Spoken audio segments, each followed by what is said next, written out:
who let the dogs out.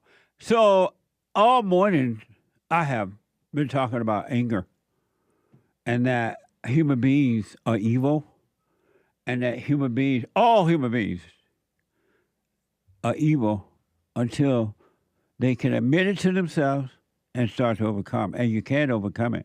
And as a result of being evil, you're miserable. You're living in darkness. And you want to, well, how do I know if I'm evil? Number one, if you have anger, you're evil. Anyone that has anger is evil. Anyone that has anger has hate. And anyone that has hate is playing God. And that's why you make decisions. You think you're making a decision. You judge. You do everything that's wrong. You're emotional, up and down emotion, so-called feel good and bad. They're both the same, imposters. You're evil. And you're being controlled by evil. And you say, well, I don't know why I did that. What made me do that? I can't believe I did that, right? Because you're controlled by evil. You are not in control. Anyone that has anger, it doesn't matter how much of a Christian or non-Christian you are, Muslim, Jewish, atheist, agnostics, whatever you want to call yourself, Mormon, Hail Mary, Catholic, whatever else, or black people who think they're the white Jews, original Jews or white Jews, or whatever, right? You're evil if you have anger. And that's why you have no peace. You can have perfect peace. I want to give you a quick example of what anger can do. This is just one small example of what anger can do. Because anger makes you think, one of the things that anger does, it makes you think you have love. It really does. Anger makes you think you have love. Anger makes you think you love your wife or your husband, your children, your family, your friends. You're this and you're that. And you don't. You don't.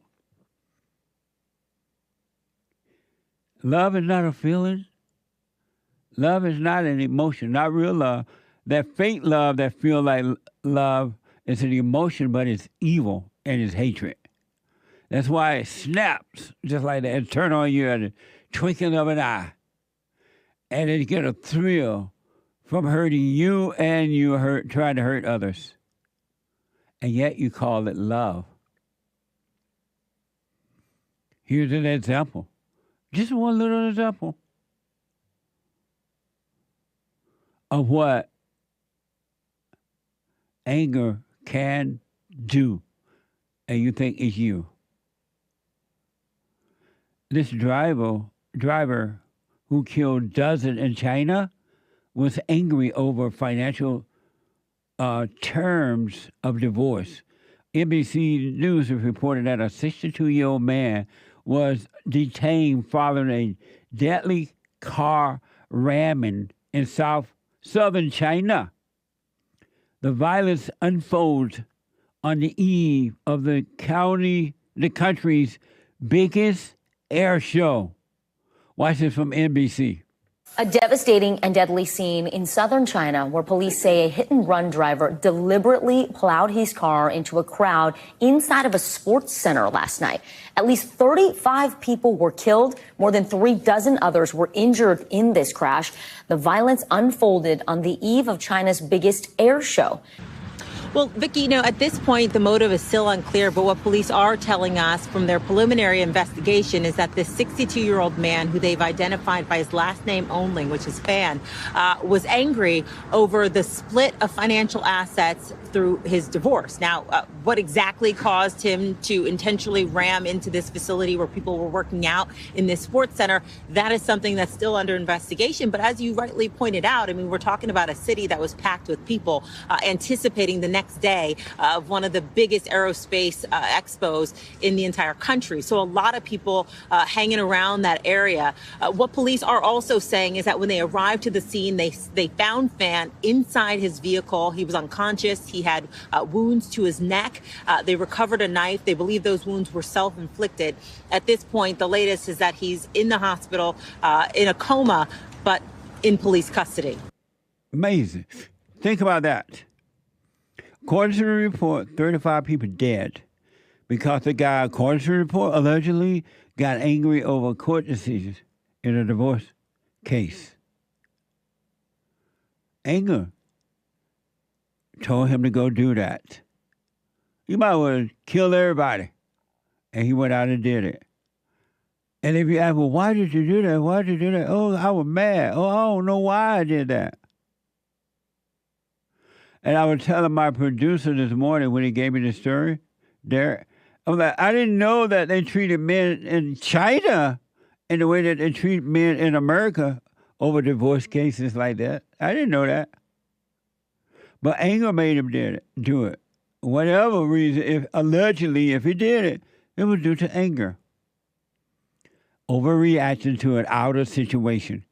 When will you stop overreacting to outer situations? They're happening outside of you, not inside of you. That anger lives inside of you, and the anger is happening inside of you. And you say, well, the court situation made me do it. No, it didn't. You made me do it by saying this to me or treating me that way. No, I didn't. Or no, they didn't. It was the anger inside of you. You're being driven and don't know it. That's why this guy did this, if he did it. And you say, Jesus was angry. Anger is good. I need anger to defend myself. That's a lie. Anger is evil. And as long as you have anger, you will never have peace. So I guess they treated men the same way all over the world. So many men tell me all the time, oh, I'm going through a divorce situation. My wife trying to take my children. And then when the court let me say I have quote-unquote visitation right, she tell me I can't do it or she make it difficult. She make it hard for me to see my children.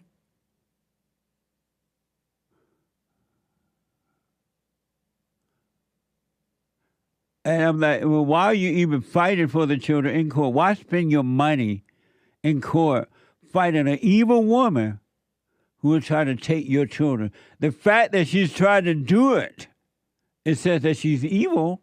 Why bother? Oh, I love my children. I love my child. No, you don't. Because if you loved them, you wouldn't fight for them. You will lay your weapon down. You will not cut the baby in half if you love them.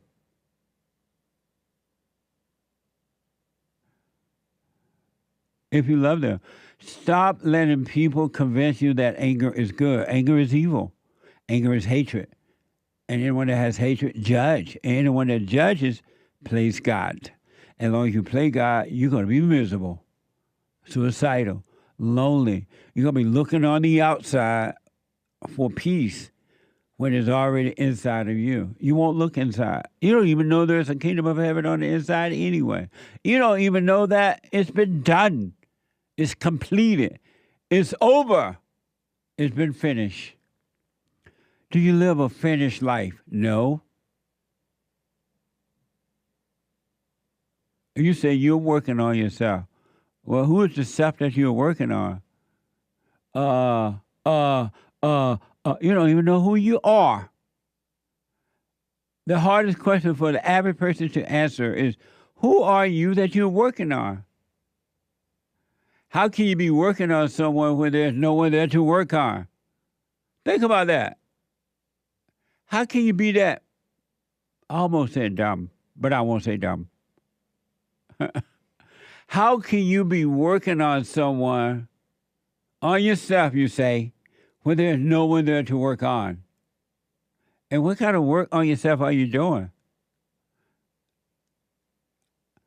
I'm saying all this to encourage you to pay attention to yourself, to know thyself.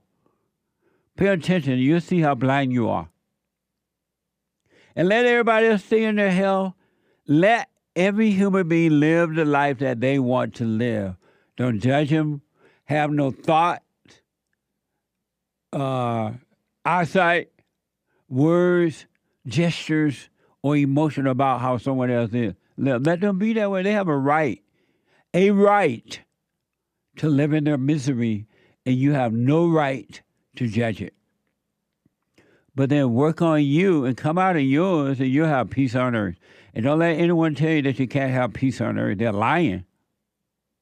An angry person will always tell you you cannot have peace on earth. I'm human. I'm only human. They're telling you, I'm an angry, evil person. I can't have no peace, and you can't either.